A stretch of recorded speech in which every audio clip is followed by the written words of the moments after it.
Is she to be buried in Christian burial, that wilfully seeks her own salvation? I tell thee she is, and therefore make her grave straight. The crown her saddle and finds a Christian burial. How can that be? Unless she drowned herself in her own defence, why, 'tis found so. It must be say offendendo. It cannot be else. But here lies the point. If I drown myself wittingly, it argues an act. And an act of three branches. It is to act, to do, and to perform. Argal, she drowned herself. Argal, she drowned herself wittingly. Nay, but here, you good Mendover, give me leave. Here lies the water. Good. Here stands the man. Good. If the man go to this water and drown himself, it is willy-nilly, he goes, mark you that. But if he go not to the water, but if the water come to him and drown him, he drowns not himself. Argal, he that is not guilty of his own death shortens not his own life. But is this law? Why, Mary is. Crown is Christ law. Well, you have the truth on. If this had not been a gentlewoman, she should have been buried out of Christian burial. Why, there thou sayest. And the more pity that great folk should have countenance in this world that drown or hang themselves more than they even Christian. Come, my spade. There is no ancient gentleman but gardeners, ditchers, and grave makers. They hold up Adam's profession. Was he a gentleman? Why, he was the first that ever bore arms. Why, he had none. What? Art a heathen? How dost thou understand the scripture? The scripture says Adam digged. Could he dig without arms? But another question to thee. If thou answerest me not to the purpose, confess thyself. Go to. What is he that builds stronger than I, than the mason, the shipwright, or the carpenter? Is that I can't unlock? Gallows maker, huh? For that frame outlives 1,000 tenants. I like thy wit well, in good faith. The gallows does well. But how does it well? It does well to those that do ill. Now thou dost ill to say the gallows is built stronger than the church. Argal, the gallows may do well to thee. Do it again, come. Who built stronger than a mason, a shipwright, or a carpenter? Aye, tell me that and unyoke. Mary, now I can tell. To it!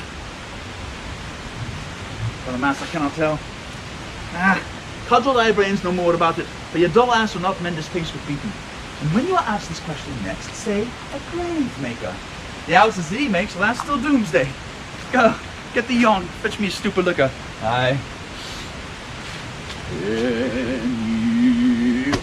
When I did love, oh, methought it was very sweet to contract to the time for my behold.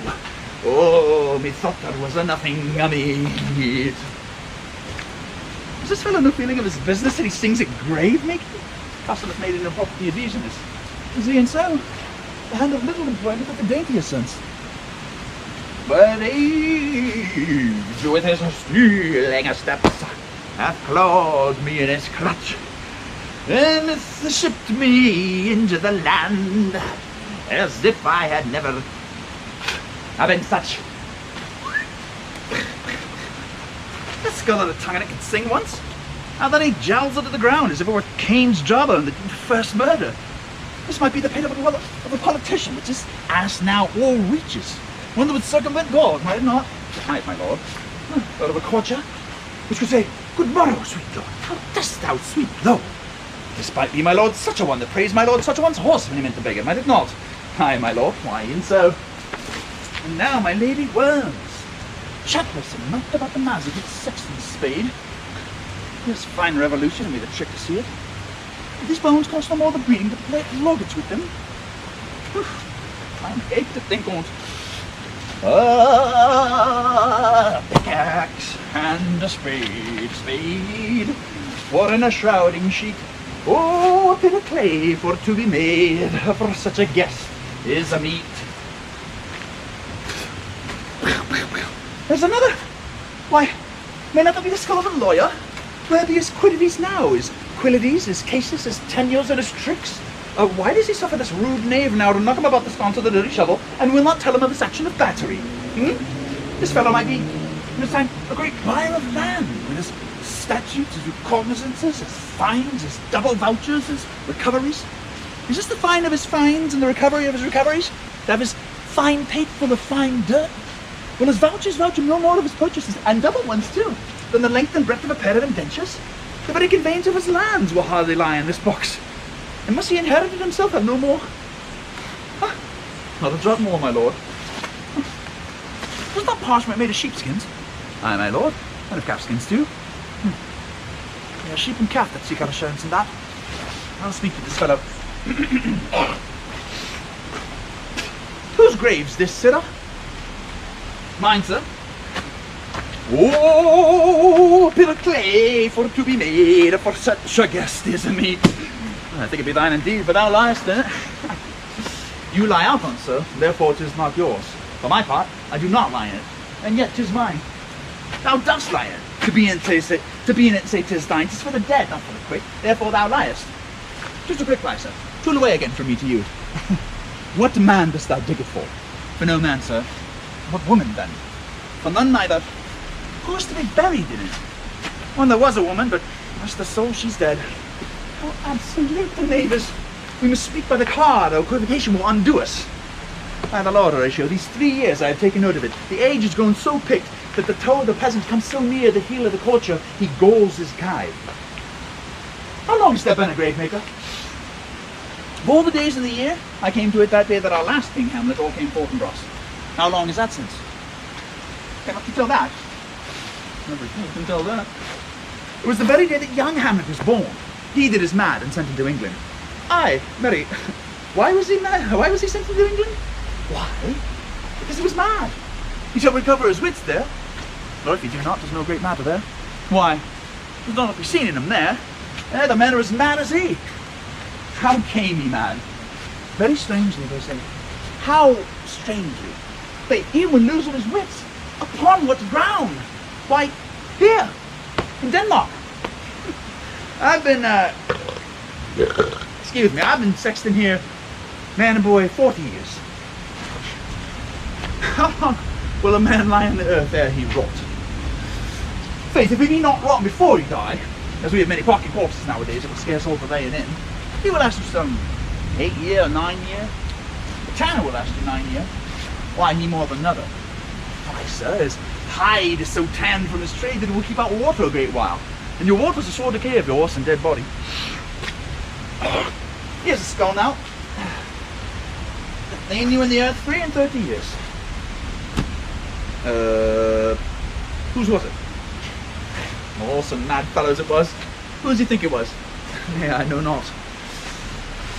Pestilence on him for a mad rogue. They poured a flagon of Rhenish on my head once. This same skull, sir, was, sir, Yorick's skull, the king's jester. This, in that, let me see. Alas, poor Yorick. I knew him, Horatio. A fellow of infinite jest, of most excellent fancy. He had borne me on his back 1,000 times, and now, how abhorred in my imagination it is. Gorge rises at it. Here hung those lips that I have kissed, I know not how oft. Where be your jibes now? Your gambols, your songs, your flashes of merriment that were wont to set the table on the roll? No one now to mock your own grinning, like chop for one. Now, I'll get you to my lady's chamber and tell her, leather paint an inch thick, for this favour she must come. Make her laugh at that. Prithee, Horatio, tell me one thing. What's that, my lord? Dost thou think Alexander looked at this fashion yet?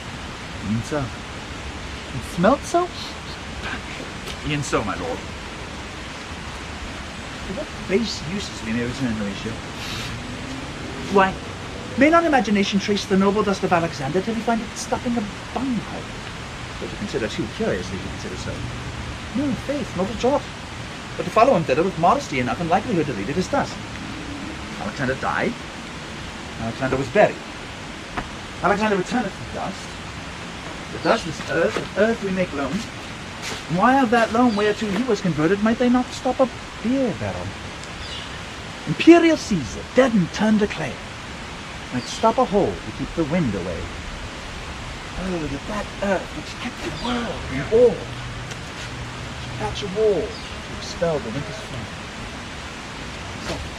Soft a while. Becomes the king, the queen, the courtiers. Who is this they follow? with such maimed rights. Lisbeth betoken the course they followed did with desperate hand for do its own life. Was of some estate.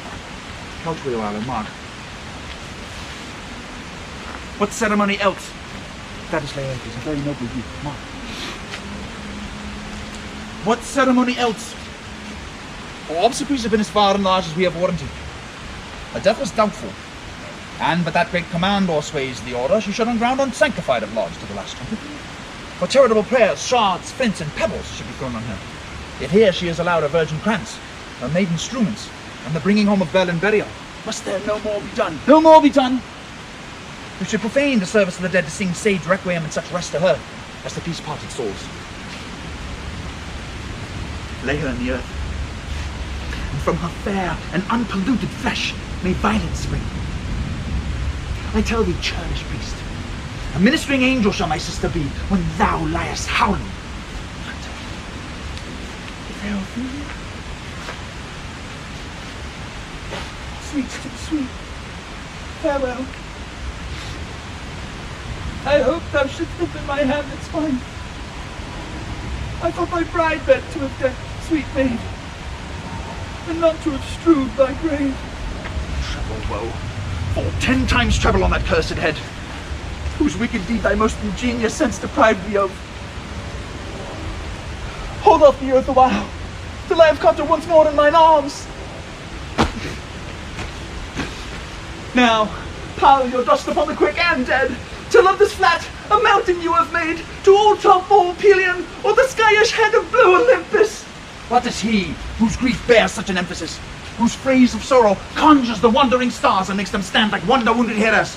This is I, Hamlet the Dane. I will take thy soul. Prayest thou well? I prithee take thy fingers from my throat, for though I am not splendid and rash, yet have I in me something dangerous which of thy wiseness fear. Hold off thy hand, put them asunder. Hamlet, Hamlet, gentlemen, good my lord, be quiet. Why, I will fight with him upon this theme until my eyelids will no longer wag. Oh, my son, what theme? I loved Ophelia.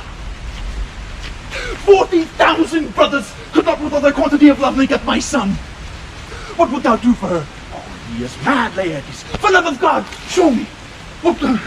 Soon, show me what thou do. Would weep, would fight, would fast, would tear thyself, would drink up ice or eat a crocodile? I'll do it.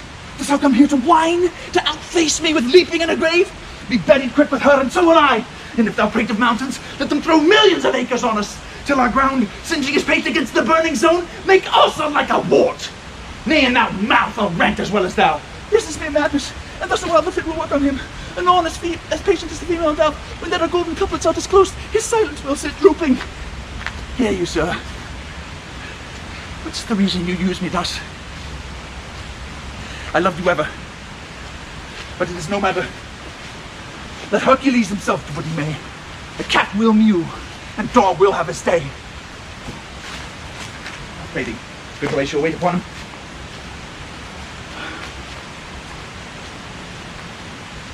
Strengthen your patience on our last night's speech. We'll put the matter to the present push. Good Gertrude, set some watch over your son. This grave shall have a living monument. Now quiet thereby shall we see. Till then, in patience, I'll proceed with you.